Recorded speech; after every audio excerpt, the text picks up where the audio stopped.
ಇನ್ನು ಮತ್ತೆ ದರ್ಶನ ವಿಷಯಕ್ಕೆ ಸಂಬಂಧಪಟ್ಟಂಗೆ ಮಾತಾಡಬೇಕು. ಯಾಕಂದರೆ ನಿಜಕ್ಕೂ ಯಾವ್ಯಾವ ರೀತಿ ಹಲ್ಲೆ ಆಗಿತ್ತು ರೇಣುಕಾ ಸ್ವಾಮಿ ಮೇಲೆ, ಇದಕ್ಕೆ ಸಂಬಂಧಪಟ್ಟಂಗೆ ದರ್ಶನ್ ಒಂದು ಹಂತದಲ್ಲಿ ಒಪ್ಕೊಂಡಿದ್ದಾರಂತೆ. ಹೌದು, ಅವ್ರ ಮೇಲೆ ಹಲ್ಲೆ ಮಾಡಿದ ನಿಜ ಅಂತ. ರೇಣುಕಾ ಸ್ವಾಮಿ ಎದೆಗೆ ಶೂನಿಂದ ಒದ್ದಿರೋದು ಬಯಲಾಗಿದೆ ಅಂತ ಪೊಲೀಸರ ಮುಂದಿನ ಹೇಳಿಕೆಯಲ್ಲಿ ದರ್ಶನ್ ತಪ್ಪೊಪ್ಪಿಗೆಯನ್ನು ಕೊಟ್ಟಿದ್ದಾರೆ. ಹೌದು, ತಪ್ಪು ಮಾಡಿದ್ವಿ, ಅವನ ಎದೆಗೆ ಒದ್ದಿದ್ವಿ ನಾವು ಅನ್ನುವಂಥ ಮಾತನ್ನು ದರ್ಶನ್ ಹೇಳಿದಾರಂತೆ. ಎದೆಗೆ ಒದ್ದಿರೋದು ನಿಜ, ಕಾಲಿಗೆ ಒದ್ದಿರೋದು ನಿಜ, ಕಾಲಲ್ಲಿ ತಲೆಗೆ ಒದ್ದಿರೋದು ನಿಜ, ಕಿವಿಯಲ್ಲಿ ರಕ್ತ ಸೋರಿತ್ತು. ಸೊ ಇದೆಲ್ಲದೂ ಕೂಡ ಈ ರೀತಿಯ ವರ್ತನೆಗಳಿದೆಯಲ್ಲ, ಇದಕ್ಕೆ ಸಂಬಂಧಪಟ್ಟಂಗೆ ದರ್ಶನ್ ವಿಚಾರಣೆಯ ಸಂದರ್ಭದಲ್ಲಿ ಒಪ್ಕೊಂಡಿದ್ದಾರೆ ಅಂತ. ಹೌದು, ಅವನಿಗೆ ಹೊಡೆದಿದ್ದು ನಿಜ, ಅವನ ಮೇಲೆ ದಾಳಿ ಮಾಡಿದ್ದು ನಿಜ, ತಲೆಗೆ ಹೊಡೆದಿದ್ದು ನಿಜ, ಎದೆ ಒದ್ದಿದ್ದು ನಿಜ. ಇದಕ್ಕೆ ಸಂಬಂಧಪಟ್ಟಂಗೆ ಪೊಲೀಸರು ವಿಚಾರಣೆ ಮಾಡ್ತಿರುವಂಥ ಸಂದರ್ಭದಲ್ಲಿ ದರ್ಶನ್ ಅದನ್ನು ಒಪ್ಕೊಂಡಿದ್ದಾರೆ ಅನ್ನುವಂಥ ಮಾಹಿತಿ.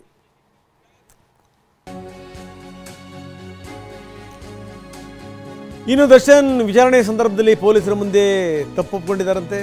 ನನ್ನಿಂದ ತಪ್ಪಾಗಿದೆ ಸರ್, ನಾನು ತಪ್ಪು ಮಾಡಿದ್ದೀನಿ ಅಂತ ಕೂಡ ದರ್ಶನ್ ಹೇಳಿದ್ರಂತೆ. ರೇಣುಕಾ ಸ್ವಾಮಿಯ ಮರ್ಮಾಂಗಕ್ಕೆ ಒದ್ದಿರೋದು ನಿಜ, ಎದೆ ಒದ್ದಿರೋದು ನಿಜ, ತಲೆ ಹೊಡೆದಿರೋದು ನಿಜ. ಹಲ್ಲೆ ಮಾಡಿದ್ರ ಬಗ್ಗೆ ದರ್ಶನ್ ತಪ್ಪೊಪ್ಕೊಂಡಿದ್ದಾರೆ. 20 ಪುಟಗಳ ಹೇಳಿಕೆಯಲ್ಲಿ ದರ್ಶನ್ ತಪ್ಪೊಪ್ಪಗಿಯ ಪುಟವೂ ಕೂಡ ಇದೆ. ಹೀಗೆಲ್ಲ ಆಗಬಾರ್ದಾಗಿತ್ತು, ಈ ರೀತಿ ಮಾಡಿಬಿಟ್ವಿ, ನನ್ನಿಂದ ತಪ್ಪಾಗಿದೆ ಅನ್ನುವಂಥ ಮಾತನ್ನು ಕೂಡ ದರ್ಶನ್ ಹೇಳಿದ್ದಾರೆ. ಬನ್ನಿ, ನಮ್ಮ ಪ್ರತಿನಿಧಿ ಪ್ರಜ್ವಲ್ ಈಗ ನಮ್ಮೊಂದಿಗೆ ನೇರ ಸಂಪರ್ಕದಲ್ಲಿದ್ದಾರೆ. ಪ್ರಜ್ವಲ್, ನಾವು ನೋಡ್ತಾ ಇದ್ವಿ ಏನು ಅಂದರೆ 20 ಪುಟಗಳ ಒಂದು ಹೇಳಿಕೆ, ಆ ಹೇಳಿಕೆಯಲ್ಲಿ ದರ್ಶನ್ ಅವರ ಪುಟವೂ ಕೂಡ ಸೇರಿದೆಯಂತೆ. ಹೌದು, ನಾವು ಹಲ್ಲೆ ಮಾಡಿದ ನಿಜ, ಈ ರೀತಿ ಮಾಡಬಾರ್ದಾಗಿತ್ತು, ನಮ್ಮಿಂದ ತಪ್ಪಾಗಿದೆ ಅಂತ ದರ್ಶನ್ ಒಪ್ಕೊಂಡಿದ್ದಾರೆ ಅನ್ನುವಂಥ ಮಾಹಿತಿ. ಏನಿದೆ ಹೆಚ್ಚಿನ ವಿವರ ಪ್ರಜ್ವಲ್?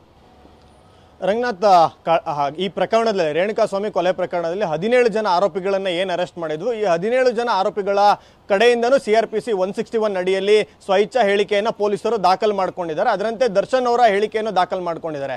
ಅಲೋನ್ ದರ್ಶನ್ ಅವರ ಹೇಳಿಕೆಯೇ ಸುಮಾರು 20 ಪುಟಗಳ ಹೇಳಿಕೆಯನ್ನ ಪೊಲೀಸ್ ಅಧಿಕಾರಿಗಳು ದಾಖಲು ಮಾಡ್ಕೊಂಡಿದ್ದಾರೆ. ಈ ಹೇಳಿಕೆಯಲ್ಲಿ ದರ್ಶನ್ ಅವರು ತಪ್ಪನ್ನ ಒಪ್ಕೊಂಡಿದ್ದಾರೆ ಅನ್ನೋದು ಸದ್ಯಕ್ಕೆ ಗೊತ್ತಾಗಿದೆ. ಈ ಒಂದು ಹೇಳಿಕೆಯನ್ನು ಈಗಾಗಲೇ 24ನೇ SCMM ನ್ಯಾಯಾಲಯಕ್ಕೆ ಸಲ್ಲಿಕೆ ಮಾಡಿರುವಂತಹ ಚಾರ್ಜ್ ಶೀಟ್ ನಲ್ಲಿ ಉಲ್ಲೇಖ ಮಾಡಿದ್ದಾರೆ. ಈ ಹೇಳಿಕೆಯಲ್ಲಿ ಪ್ರಮುಖವಾಗಿ ದರ್ಶನ್ ರೇಣುಕಾ ಸ್ವಾಮಿಗೆ ಹಲ್ಲೆ ಮಾಡಿದ್ದು, ಮತ್ತೆ ಅದರಲ್ಲೂ ಹೆಚ್ಚಿನಾಗಿ ಎದೆಗೆ ಒದ್ದಿದ್ದು, ಮತ್ತೆ ತಲೆಗೆ ಒದ್ದಂತ ಸಂದರ್ಭದಲ್ಲಿ ಕಿವಿ ಕಟ್ಟಾಗಿ ರಕ್ತಸ್ರಾವವಾಗಿದ್ದಂಥದ್ದು, ಮತ್ತೆ ಅದಾದ್ಮೇಲೆ ಆತನ ಮರ್ಮಾಂಗಕ್ಕೆ ಒದ್ದಿದ್ದು, ಇದೆಲ್ಲದೂ ಆದ್ಮೇಲೆ ಎಲ್ಲದಕ್ಕಿಂತ ವಿಕೃತವಾಗಿ ಅಂತ ಅಂದ್ರೆ ಇನ್ನೊಂದು ಇನ್ಸಿಡೆಂಟ್ ಸಾಕ್ಷಿ ಕಡೆಯಿಂದನೂ ಹೇಳಿಕೆ ಸಿಕ್ಕಿದೆ. ಮತ್ತೆ ದರ್ಶನ್ ಕೂಡ ಆ ಹೇಳಿಕೆಯನ್ನ ಒಪ್ಕೊಂಡಿದ್ದಾರೆ ಅಂತ ಅಂದ್ರೆ ಇದಿಷ್ಟು ಹಲ್ಲೆ ನಡೆದ ನಂತರ ರೇಣುಕಾ ಸ್ವಾಮಿ ನಿತ್ರಾಣವಾಗಿ ಕೆಳಗೆ ಬಿದ್ದಿದ್ದಂತ ಸಂದರ್ಭದಲ್ಲಿ ಇವರು ಟೀ ತರಿಸ್ಕೊಳ್ತಾರೆ. ಅಲ್ಲಿ ಕೆಲಸ ಮಾಡ್ತಿದ್ದಂತ ಒಬ್ಬ ಹುಡುಗನಿಂದ ಅಲ್ಲಿಂದ ಹೊರಗಡೆಯಿಂದ ಟೀ ಅನ್ನ ತರಿಸ್ಕೊಳ್ತಾರೆ. ಟೀ ಅನ್ನ ತರಿಸ್ಕೊಂಡು ಟೀ ಕುಡಿತಾ ಚೇರ್ ಮೇಲೆ ಕೂತಾಗ ರೇಣುಕಾ ಸ್ವಾಮಿಯನ್ನ ಕೆಳಗೆ ಹಾಕೊಂಡು ಆತನ ಕುತ್ತಿಗೆ ಮೇಲೆ ದರ್ಶನ್ ಕಾಲಿಟ್ಕೊಂಡು ಕೂತಿದ್ರು ಅನ್ನೋದನ್ನ ಸಹಿತ ಸಾಕ್ಷಿ ಈಗಾಗಲೇ ಪೊಲೀಸರ ಮುಂದೆ ನುಡಿದಿದ್ದಾನೆ. ಮತ್ತೆ 164 ಅಡಿಯಲ್ಲಿ ನ್ಯಾಯಾಲಯದ ಮುಂದೆಯೂ ನುಡಿದಿದ್ದಾನೆ. ಇದು ಸಾಕಷ್ಟು ಒಂದು